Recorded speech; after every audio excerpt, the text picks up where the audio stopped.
Segon Zegwego. Welcome to Onkwariwa'shòn. Thanks for tuning in for the latest updates and information from the St. Regis Mohawk Tribe's divisions and programs. I'm your host, Brendan White. Joining me today is Tony David, Water Resources Manager for the St. Regis Mohawk Tribe's Environment Division, to talk about an upcoming project that will be taking place this summer, the Hogansburg Dam Removal Project. Now, Tony, what exactly does the removal project entail? What has gotten us to this point? Well, it's taken about 6 years to get to this point where we are right now, beginning with negotiation with the current dam owners, to dealing with the state and federal regulators, and working with the Federal Energy Regulatory Commission. We got to a point where we looked at all the studies and the feasibility, the engineering studies, and all the environmental studies, and got us to a place where we were comfortable with moving ahead with the actual removal of the dam. And most importantly, we're looking at restoring up to 270 river and stream miles of migratory fish habitat. So all of the migratory fish that come up from the St. Lawrence River, which are currently blocked by the dam right now, will have basically unfettered access to all of the habitat that exists up above the dam. And how does this support previous efforts or ongoing efforts of the Environment Division? I understand there was some restocking that took place earlier this spring. That's right. We've been working with our state and federal partners on restoration activities, including stocking of fish, specifically lake sturgeon, which is a state-listed species. We've been working with them to look at the quality of the habitat and its potential use for lake sturgeon up above the dam. So that's a project that's been going on for almost 20 years.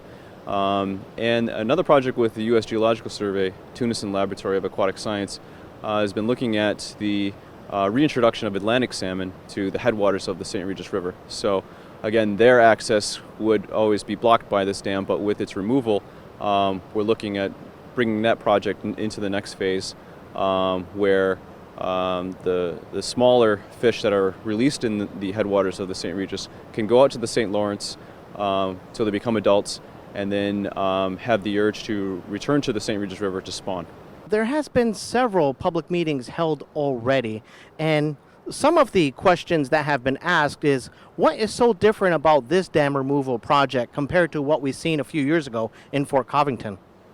Well, the St. Regis River is a much bigger river system. It's an 852 square mile watershed. Similar to the salmon, they both originate in the northern part of the Adirondacks, but the sheer scale and flow and capability to transport sediments is much greater for the St. Regis. We've also looked at extensive studies for sediment quality and sediment volume within the project area.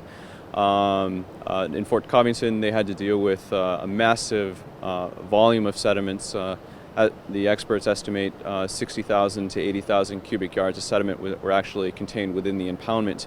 Here we're looking at upwards of 17,000 cubic yards, which is far less on a much bigger river system. So our sediment management plan will take 3 steps. First, we'll dredge and remove and dispose some of the sediment that's contained behind the dam itself. The next step would be to stabilize and hold in place the sediments that are in the impoundment along the banks.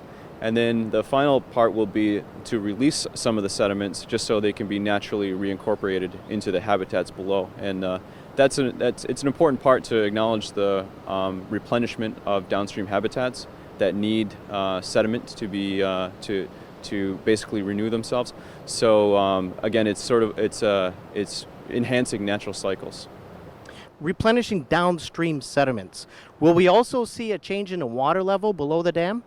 No, we're not anticipating that at all, because just below the spillway here, right where you see the end of the rippling water, that's really the backwater effect or the ponding effect from the hydropower activities on the St. Lawrence River. So we're not going to see any change in water levels because those water levels are really controlled by Hydro-Quebec. Now, last fall there was a drawdown that took place. Is that an indication of what's to come in the future? Yeah, it gave us a good preview of what extremely low water levels are going to look like post-removal. We opened up some of the stop log gates, which are the section closest to the powerhouse, we were able to remove gates and draw the water down 5 feet, and that was to the elevation of the bridge piers of the State Route 37 bridge. So below that, we wouldn't really see any additional drawdown. So it gave us a great preview into what very low summer water levels will be like. But the ordinary high water mark, or the typical water level that you see throughout the year, is going to remain very close to what we see now. And really, the more you go upstream, the less it'll be noticeable. Now, you're trying to restore the river to its natural state. What is being done with the wildlife and native plant species? Are those being retransplanted? Yeah, that's a great question. Well, first of all, once we remove the dam, we'll have exposed banks that'll be overrun by invasive species. So we have an invasive species management plan. So plants like Japanese knotweed, or purple loosestrife, or parsnip, those kinds of plants could move in very quickly and take advantage of the bare banks. So we want to try and control their spread. And then we also want to incorporate a mix of native species to revegetate the banks. And we want to choose the right plants that'll actually provide some kind of habitat function, not just to green the banks, but to actually provide some kind of serve as what we call riparian habitat, or river edge habitat, and that includes plants and trees and shrubs. Now, is there an opportunity for community members to become involved? Yes, absolutely. We'll hold additional public meetings to present information if people have questions, but we're looking for volunteers who want to be a part of the project. The transporting of stranded organisms, for example, if fish become stranded in some of the areas, we might have organized crews to go out and actually walk the shorelines and transport organisms. Also, freshwater mussels. We're going to draw down the impoundment gradually. Hopefully that should give most of those organisms a chance to relocate, but the ones that can't make it around obstructions, we just want to help them along so that they're not impacted. So those will be some opportunities for the public to help out. Now, will there be any local contracting? Absolutely.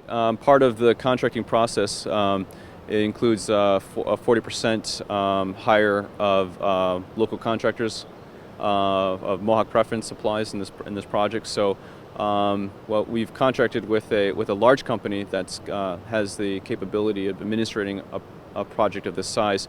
A lot of the job is going to be subbed out to our local contractors. So it takes us full circle with the Mohawks who helped build the dam back in 1929, the Mohawks who have repaired the dam over the years, and the Mohawks who will remove the dam and restore it back to its natural condition. Now, earlier you mentioned that it's going to be going through stages. What's the timeline? When does it all begin?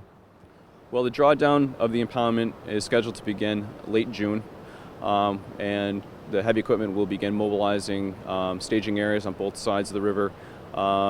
Heavy equipment will be in the water around July 15th, and they'll basically work for about 100 days deconstructing the spillway and the stop log gates.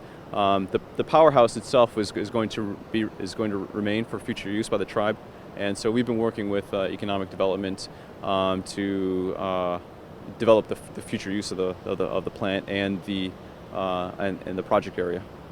Now, is there a place where people can go to get more information, a website? You can start with the tribe's main website, and also at the Environment Division website. There's links to there where we have more specific information. There's also a more in-depth timeline, construction timeline, that all can be found on the Environment Division's website. Excellent. Will there be any more public meetings? Yeah, we're anticipating more public meetings as we need. They're not currently scheduled right now, but I'm sure as we get going, we'll have more. Is there anything else you would like to add? No, that's it. Well, thank you very much, Tony. And thank you once again. Again, we were here with Tony David, Water Resources Manager for the St. Regis Mohawk Tribes Environment Division, to share with us information about the upcoming Hogansburg Dam removal project. Once more, I'm your host, Brendan White. Onkwariwa'shòn.